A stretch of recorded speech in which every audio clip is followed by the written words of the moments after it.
From time to time, this film pops into my head. It's not some massive budget piece. In fact, it has no dialogue at all, which I think makes it that much better. A long time ago, I was in an English lesson in secondary school, and to the Americans out there, that's middle school. I was 11, it was my first year. I was a bit of an idiot in school, but we don't talk about that. Basically, in this lesson, my teacher decided to put on a film. And for the life of me, I can't remember why. I think we may have either been studying horror literature, or maybe our teacher just wanted to scar us. Did it work? I mean, I'm making a video on it 12 years later, so yeah, I think it did. She closes the curtains, turns off the lights, and we all sit and watch as the title comes up on the screen. And it's called The Sandman. So if you're new to this channel, feel free to subscribe. We're quite a small community, but you know, I love doing what I do. Just having this community, having the support back and forth, and being able to communicate with people, it's really lovely. And yeah, if you enjoy this sort of content, just subscribe, and it means a lot. So for those who have never seen The Sandman, allow me to take you down a rabbit hole, because frankly, if I had to be subjected to it, so do you. So The Sandman is a stop-motion animated short film from 1991. It's a horror. No shot. And it was directed and animated by Paul Berry, a really remarkable man who I'm going to get into a little bit later. See, the film depicts a young boy and seemingly his mother as they stay inside a gothic house, creepy home, castle, I don't know what it is, but it's a scary place. They stay in a creepy house, and soon the boy is sent to bed. He waddles up the stairs, and from here we are introduced to our titular character. See, the origin of the Sandman actually goes back to European folklore. It's a mythical creature who throws sand into people's eyes to help them sleep, and to provide them with beautiful dreams. All I got from this was nightmares. And now the Sandman has actually gone on to have like loads of different iterations. I mean, you've got like Neil Gaiman's books, The Sandman, and that's played by Tom Sturridge, who's like really cool. So that's a great series, and there's loads of different versions of this character. And unfortunately, this is the darkest version, and it happens to be the original. See, this dark version of the character was originally written by Ernest Theodor Amadeus Hoffmann, or just E.T.A. Hoffmann. And this was a German author dabbling in gothic horror from the late 17th to early 18th century. See, his version of the Sandman was published in 1816, and this was the first iteration of the Sandman in literature, meaning all of these other sort of nicely depicted versions they're not as creepy as the original, and I guess that's a good thing. I mean, it's kind of weird though, because when it comes to like myths and fairy tales, it's almost like when you sort of go back to the original, it's just really dark. I mean, take like Little Red Riding Hood, for example. Like, that's just gnarly. So it was decided that the original version would be reimagined in a film, and this film went on to be nominated for an Oscar for Best Animated Short, 9 minutes and 13 seconds of childhood trauma. So when you first see this film, you see the obvious inspiration from German Expressionism. It's very similar to the Burtonesque style, which is no mistake, because funnily enough, the director Paul Berry actually worked on a lot of these films with Burton and Henry Selick, and he's worked on like A Nightmare Before Christmas, James and the Giant Peach, and so he was pretty well installed into this whole uprising of the horror stop-motion gothic director. And basically Paul decided, because he's surrounded by all these creatives and he had the skills, he was just going to make his own, and so he did. And obviously he directed a music video for Primus, which it kind of goes hard, I'm not going to lie, and of course he made The Sandman. The style of The Sandman is just, it's horrible, which is good because it's creepy. How the characters just have these beady little eyes, and they're just so sunken into their grotesque heads, from the way they move their disproportionate limbs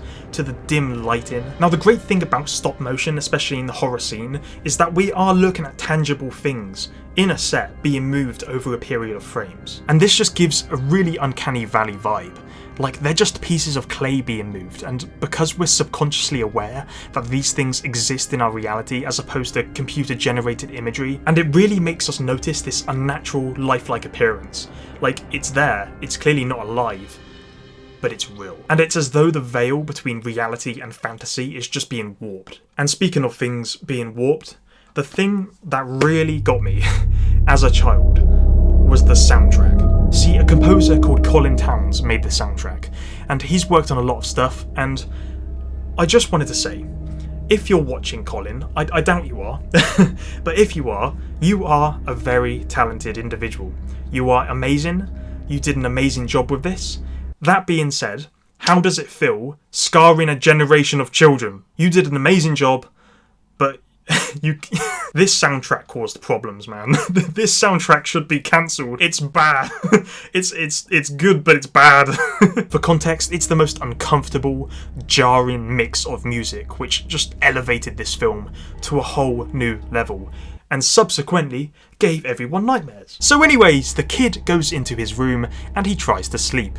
The atmosphere is horrible, the lighting is horrible, which in the context of horror is a great thing. And of course, the Sandman arrives. What he uses that nose for, we'll never know. No, he was actually given a bird-like appearance because it's a spin on the original iteration, and when you're working on a character who is essentially the anthropomorphic representation of dreams, you can pretty much do whatever you want with them, and I think that's why the Sandman as a character has so many different iterations. So when you're dealing with a shorter runtime, obviously it's a short film, you have less time for exposition, so you make your character's intent pretty clear-cut from the beginning. And so you're pretty much told, like, off the bat, that the Sandman just wants to feed his children. It's a lovely thing, isn't it? It's a lovely sentiment.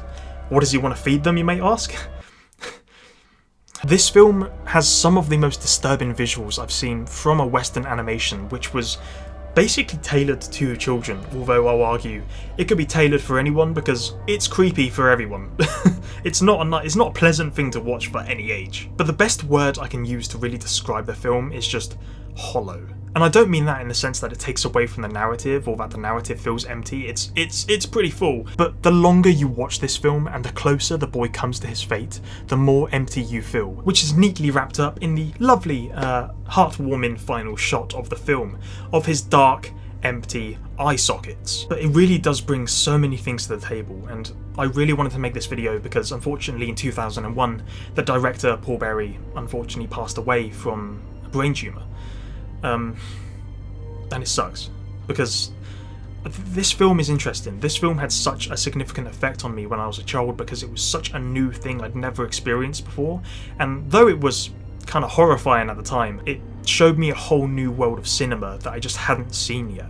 I really wanted to make this video to just celebrate what an incredible film he made, and to recommend it to just anyone who hasn't seen it, and obviously just check it out even if you have, because it's something to always come back to. It's like a timeless piece. It's a time capsule of just the sort of significance of stop motion in that time. It represents the uprising of these amazing animators. And as much as it did freak me out as a kid, I could appreciate the craftsmanship and the morbid beauty of a film like this. It really did leave a lasting impact, and it is such a shame that Paul just couldn't make more stuff like this, because his early work really rivaled the early work of Burton and Selick and all these other creators.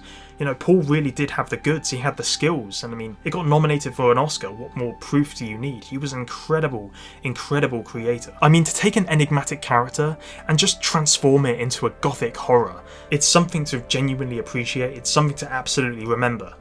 Though I would recommend you keep it away from kids. Or don't, because, you know what, it might toughen them up.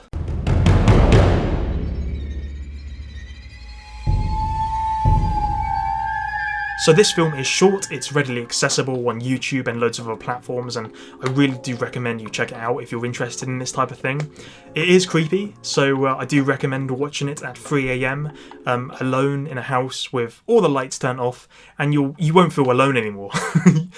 Yeah, thank you so much for watching this video. If you're new to the channel, please, again, feel free to subscribe, it would mean the world. And yeah, other than that, take care.